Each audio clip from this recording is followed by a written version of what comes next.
Do you know that picture? Women in the street ripping the dress of a model. Why did they do that? Because they didn't like the design? Or because they didn't want to see it? Or maybe because they didn't like that what is represented?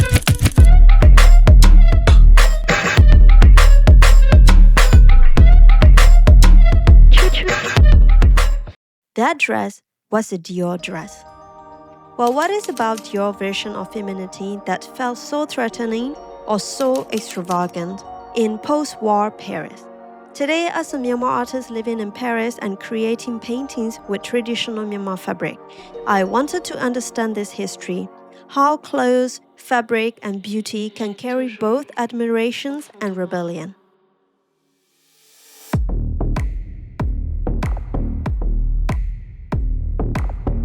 What did Dior see in beauty? What did he create? And what will be my thoughts and perspective about it? To see these answers, let's go to the Dior Gallery in Paris today. Christian Dior became a famous designer. He was just a boy who loved drawing flowers. He was quiet, a little shy, born in a seaside town in Normandy. His mother dressed beautifully. His father was a businessman. And Dior, he wanted to be an artist. He didn't begin with fashion. In his 20s, he opened an art gallery in Paris with a friend.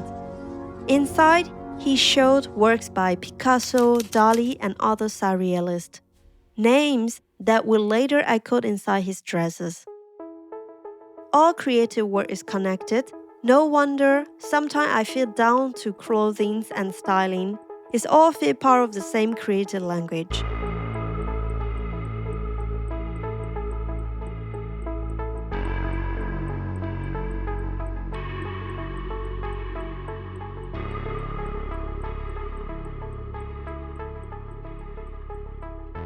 But then the Great Depression came. His family business collapsed. His gallery closed. He began sketching dresses for fashion houses just to survive. Still, even when he had nothing, he kept imagining women surrounded by flowers, gardens, and dreams. When he finally opened his own house, right here at 30th Avenue Montaigne, he said, "It has to be here and nowhere else." Maybe every artist knows that feeling. When you find a place where your vision finally feels at home.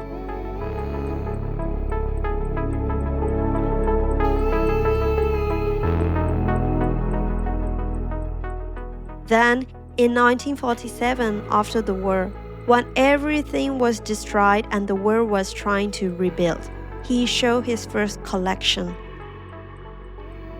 And then the story of Dior started here. People gasped. Waists were narrow, skirts were full, fabric bloomed like petals. Some call it elegant ravon, some call it as an insult. Some women thought Dior's design were putting them back into the cage they fought for so hard to escape, which means they are tiny waists with corset.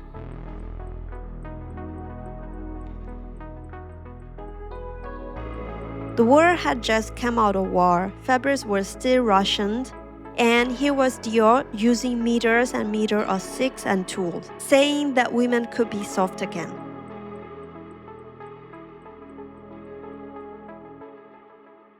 For some, it was liberation, for others, provocation.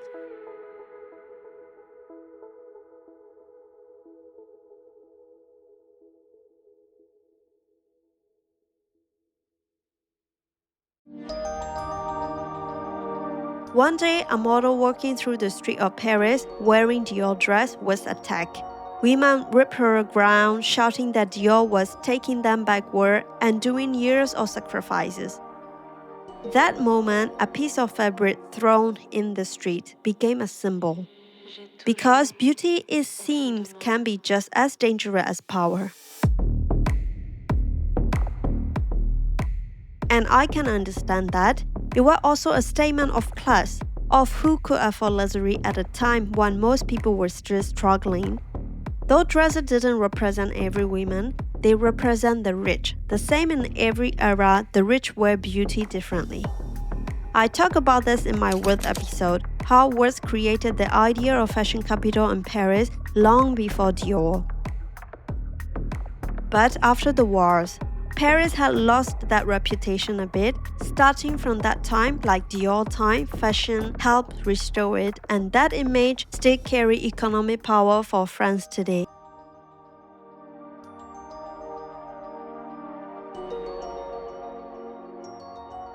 So yes, I could talk much longer about France's fashion capital history, but for now, let's begin our walk. Let's see what's remained of the dream inside the Dior Gallery. J'ai toujours, au fond de moi, When you step into the Dior Gallery, it doesn't feel like entering a store or a museum. It feels like stepping into someone's memory, a house that still remembers every fabric, every perfume, every dream. The building itself feels alive. Each corridor whispers stories. This original house was built in 1865 by Napoleon I's son. When Dior found it, he said, "It has to be 30 Avenue Montaigne, nowhere else." He opened his house here in December 1946, and just weeks later, he launched what became the new look. The building was a hive of activities at that time. The boutiques on the ground floor, a grand staircase leading to fitting rooms, salons where collections were presented to audience of 2,050 guests, dressing room for the models, and atelier working under the eave. By 1954, Dior's set has expanded to the neighboring building. More than 1,000 people work here across 20 ateliers. The following year, the house opened the largest boutique in Paris at that time. It reminds me that behind every great name or artist, there is always a team, an invisible working of hands, hearts, and labor. Sometimes we remember only one name, but never the hundreds who made it possible. Just like I mentioned in my Henri Matisse episode, creation is rarely a solo act.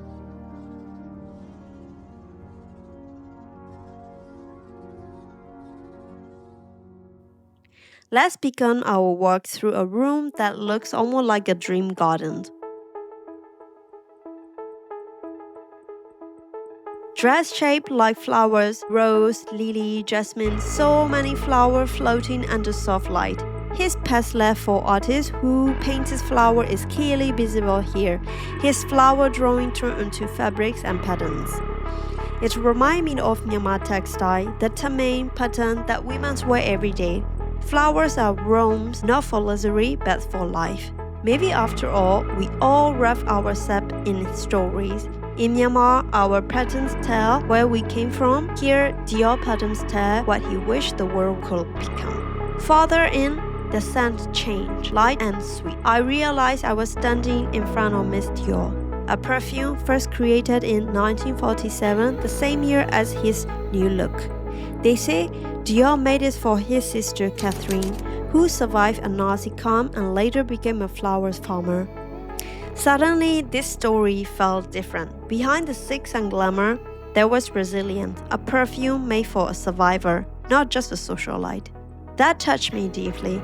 I wish that one day I could also welcome Myanmar resistance through my art, through the beauty of fabric I create. Because resilience doesn't always have to be violent. Sometimes art and beauty themselves are forms of resistance. Then came one of my favorite parts, the atelier room.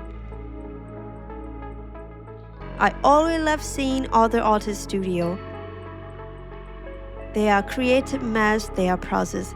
Here in Dior, we walk on glass floors and see the atelier beneath us. The real working rooms. There is also a room filled entirely with white dresses. I think these are the prototype dresses, simple version made for fitting before creating the final gown. Behind every design and every garment, there is always a white cloth with the design. Before actually cutting and sewing expensive fabric and creation, they first sew with these white cloth. Only when the design pattern is satisfactory do they resew it with the real desired fabric. I could almost feel the heartbeat of creation. Every garment the tension between profession and experiment. There are only white collar garments. These are what are being displayed. Thinking of the women in Myanmar sewing lingerie by hand and the women here hand stitching haute couture. Different world, same rhythm. After that, the rooms opened up. Life floated in, so much work, so much discipline. All to create beauty that lasts only a moment on the one way. I thought maybe that's what art is too. Something that we create knowing it's worth fate, but doing it anyway because beauty itself is worth that risk. Then there was a room filled with magazine cover, decade of images showing how Dior shaped the world's idea of all elegance. And then the stairs, a grand glowing staircase spiraling upwards, lined with the tiny Dior dresses in every color like a rainbow of fabrics and memory. It felt like walking inside a painting, each step a different shape of a dream. I loved that moment, and I loved that stairs, because it reminds me, even in art, beauty is built step by step.